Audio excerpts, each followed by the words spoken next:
Now today we're gonna start with the next poem, that is Dust of Snow by Robert Frost. Robert Frost के बारे में I feel that many of the students are knowing about it, because in the 9th standard and even in the before classes also you have read many sort of poems of Robert Frost. He is very famous poet. So let's start the poem.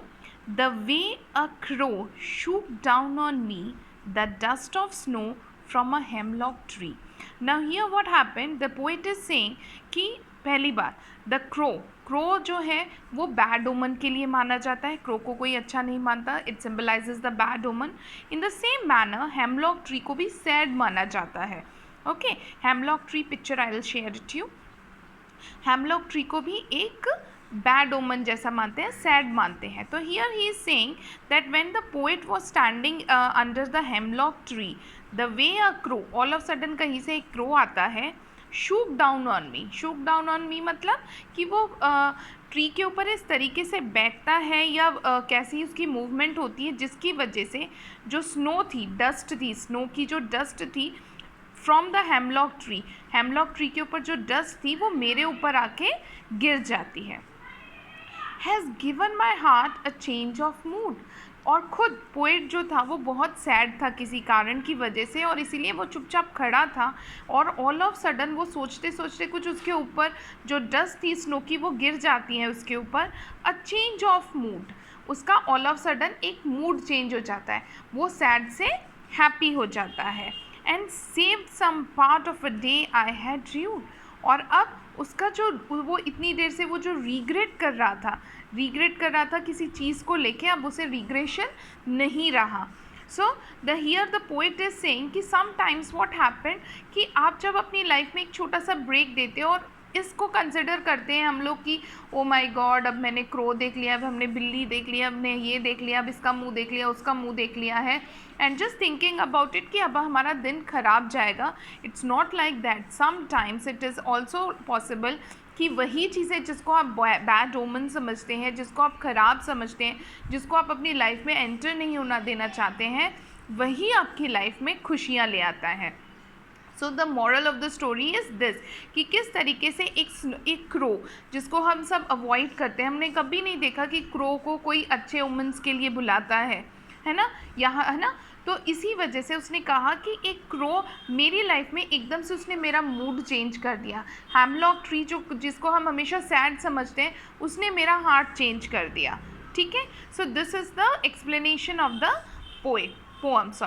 Now we'll discuss about some of the poetic devices which is also very important to know. Poetic devices में सबसे पहले आप rhyming scheme देखिए इसकी. So rhyming scheme देखिए, crow, me, snow and tree. यहाँ crow और snow एक जैसे हैं, तो this is A and A. Me, tree, दोनों की राइमिंग स्कीम सेम है, तो it's B and it's B. So rhyming scheme कैसे लिखेंगे हम? A B. Coming to the next paragraph, heart, mood, part, rude. Heart, part एक जैसे हैं, तो this will become C and C. Mood, rude, that is D and D, that means C D and C D. So the rhyming scheme is A B, C D. This is your rhyming scheme.